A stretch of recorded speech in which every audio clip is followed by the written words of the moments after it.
अस्सलाम वालेकुम dear students, welcome back to learn daily physics. और आज हम न्यूटन्स लॉ ऑफ मोशन पढ़ेंगे। न्यूटन के 3 कानून होते हैं, न्यूटन के 3 लॉ होते हैं मोशन के, और वो फर्स्ट लॉ, सेकंड लॉ और थर्ड लॉ ऑफ मोशन, हम उनको पढ़ते हैं। आज का हमारा topic Newton's first law of motion है, और हम समझते हैं कि Newton first law of motion क्या है। Newton first law of motion की स्टेटमेंट क्या है, आइए उसकी तरफ चलते हैं। Newton's first law of motion states that, आपने बिल्कुल इसी तरह से अपनी नोटबुक पे भी लिखना है, या अगर टेस्ट में या पेपर में आपको आता है कि state Newton's first law of motion, तो बिल्कुल इसी तरह से आपने रीजनरेट करना है इसको कि Newton's first law of motion states that a body continues its state of rest or uniform motion in straight line provided no net force act on it। तो न्यूटन का पहला कानून क्या कहता है? न्यूटन का पहला कानून मोशन के लिए कहता है कि एक जिस्म अपनी हालत रेस्ट को, जो उसकी रेस्ट में हालत है, अगर कोई बॉडी, कोई ऑब्जेक्ट, कोई भी जिस्म वो रुका हुआ है, तो वो उस वक्त तक रुका रहेगा कि जब तक कोई उस पर एक्सटर्नल फोर्स एक्ट ना करे, जब तक कि कोई बाहर से फोर्स उसके ऊपर एक्ट ना करे। दूसरा वो कहता है कि अगर कोई बॉडी यूनिफॉर्म मोशन में मूव कर रहा है, तो वो तब तक मूव करता रहेगा, एक सीधी लाइन में मूव करता रहेगा, जब तक कि उसको बाहर से कोई आके मुदाखलत करके, बाहर से कोई फोर्स ना लगे उसके ऊपर, तब तक वो मूव करता रहेगा। तो न्यूटन्स फर्स्ट लॉ ऑफ के dear students, Newton's first law of motion के अंदर हमारे पास 2 हिस्से हैं, इसके नंबर 1 एंड नंबर 2। नंबर 1 क्या है कि body will be at rest, जब तक कि उसके ऊपर एक्सटर्नल फोर्स ना लगे। तो ये किससे, बॉडी, स्टेशनरी बॉडीज के साथ ये डील करता है। एक तो जो कि बॉडीज मोशन नहीं कर रही, बॉडीज एट रेस्ट के साथ। दूसरा ये डील करता है bodies moving with uniform velocity, bodies moving with uniform velocity. Uniform velocity और एक्सेलरेशन आप कह सकते हैं यूनिफॉर्म मोशन, सिंपल। तो 2 हमारे पास क्या, कौन कौन से पॉइंट हैं इसके अंदर? एक तो ये रेस्ट के अंदर, और दूसरा यूनिफॉर्म मोशन के अंदर ये मूव कर रहा है। आइए इस रेस्ट, स्टेट ऑफ रेस्ट और यूनिफॉर्म मोशन को एक्सप्लेनेशन के थ्रू समझते हैं, और एग्जाम्पल के थ्रू समझते हैं कि ये क्या कहना चाह रहा है।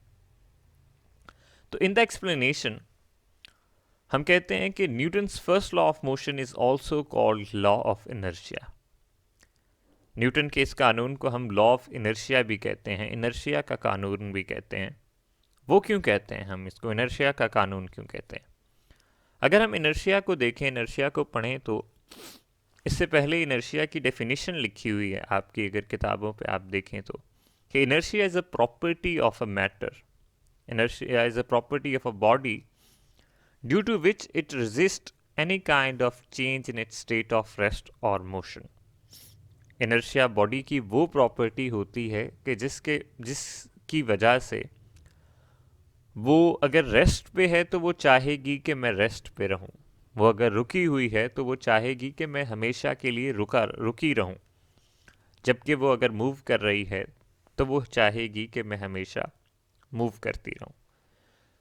तो न्यूटन ने भी तो यही बात कही कि कोई चीज़ रुकी हुई है तो तब तक रुकी रहेगी कि जब तक उस पर कोई फोर्स नहीं लगती, और अगर कोई बॉडी मूव कर रही है तो वो तब तक एक सीधी लाइन में मूव करती रहेगी कि जब तक कोई उस पर फोर्स नहीं लगती। तो इसकी एग्जाम्पल में वो पहली एग्जाम्पल देता है कि for example a book lying on a table is at rest as long as no force acts on it. कि एक किताब अपने टेबल के ऊपर तब तक पड़ी रहेगी जब तक कि उसके ऊपर कोई फोर्स एक्ट नहीं करती, जब तक कि उसके ऊपर कोई ताकत, कोई बाहर से कोई उसको उठाने के लिए नहीं आएगा, तो ये जो किताबें टेबल पे पड़ी हैं ये तब तक पड़ी रहेंगी। दूसरी यूनिफॉर्म मोशन की एक और एग्जांपल दूं कि आपके पास एक बॉल है, एक फुटबॉल है आपके पास, उसको आपने किक किया, अगर सरफेस स्मूथ है, सरफेस में कोई भी फ्रिक्शन नहीं है, तो वो बॉडी मूव करती रहेगी जब तक कि कोई उसको रोकता नहीं है।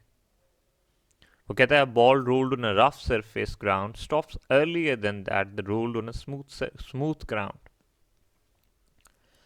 कि एक अज्यूम करें एक कंडीशन कि आपके पास एक बॉल है, क्रिकेट बॉल है, अगर आप उसको ऐसे ग्राउंड के ऊपर रोल करते हैं, शॉट मारते हैं कि जहाँ पे घास नहीं है, तो वो ज़्यादा रोल करेगी, तो वो ज़्यादा दूर तक जाएगी, ज़्यादा रोल करेगी। और अगर घास ज़्यादा है या घास वाली सरफेस है तो वो कम रोल करेगी, वो जल्दी रुक जाएगी। तो क्या हमने कभी इस बात को समझने की कोशिश की है कि क्यों घास वाली जगह पे वो बॉल जल्दी रुक जाती है? उस बॉल के जल्दी रुकने की वजह फ्रिक्शन है, वो फ्रिक्शनल फोर्स है, वो एक एक्सटर्नल फोर्स है जो उस बॉल के ऊपर रफ सरफेस, जो रफ सरफेस से मतलब है कि रफ सरफेस की फ्रिक्शन ज़्यादा होती है, तो वो जो एक्सटर्नल फोर्स है जो कि फ्रिक्शन है, वो बॉल को जल्दी रोक लेती है, क्योंकि rough surface offers greater friction. Rough surface offer greater friction. If there is no force to oppose the motion of the body, then moving body will never stop. वो कहता है कि अगर ये फ्रिक्शनल फोर्स ना हो तो ये बॉडी हमेशा के लिए चलती रहे। हालांकि ऐसा होता नहीं है, हर बॉडी के अंदर हम फ्रिक्शन को कम कर सकते हैं लेकिन ख़त्म नहीं कर सकते। हम लुब्रिकेंट ऑयल्स इस्तेमाल करते हैं इंजन के अंदर, लेकिन फिर भी हमारी जो गियर्स होते हैं, जो गरारियाँ होती हैं, वो घिस जाती हैं, वो टेर टेर पार्ट हो जाती हैं। ठीक है, क्यों? क्योंकि हम फ्रिक्शन को कम कर सकते हैं, ख़त्म नहीं कर सकते।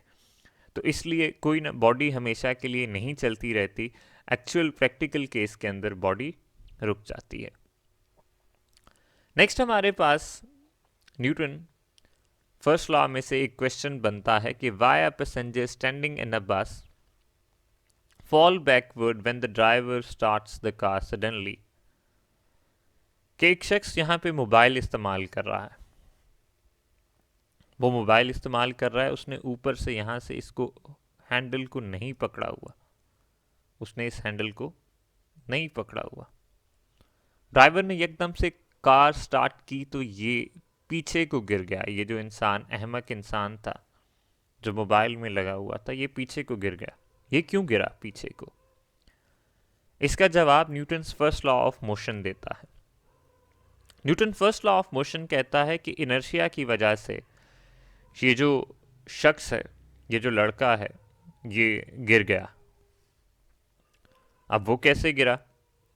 वो कहता है कि इसके जो ये लोअर पार्ट ऑफ बॉडी है, इसकी जो ये नीचे वाला हिस्सा है बॉडी का, ये जो आप देख सकते हैं, ये बस के साथ अटैच्ड है, ये बस के साथ जुड़ा हुआ है, जबकि इसका ऊपर वाला बॉडी जो है, ऊपर वाला हिस्सा है, upper part of the body है, ये बस के साथ अटैच नहीं है जितना कि नीचे वाला।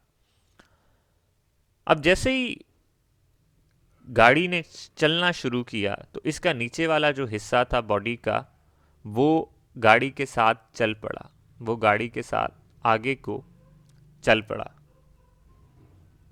जबकि जो ऊपर वाला हिस्सा था वो रेस्ट पे था और उसने कहा मैंने रेस्ट पे रहना है, उसने कहा मैंने रेस्ट पे रहना है। उसने रेजिस्ट किया कि मैं अपने आप को मोशन में लाऊं। वो रेस्ट पे था तो उसने चाहा कि मैं रुका हुआ हूं तो मैं रुका रहूं।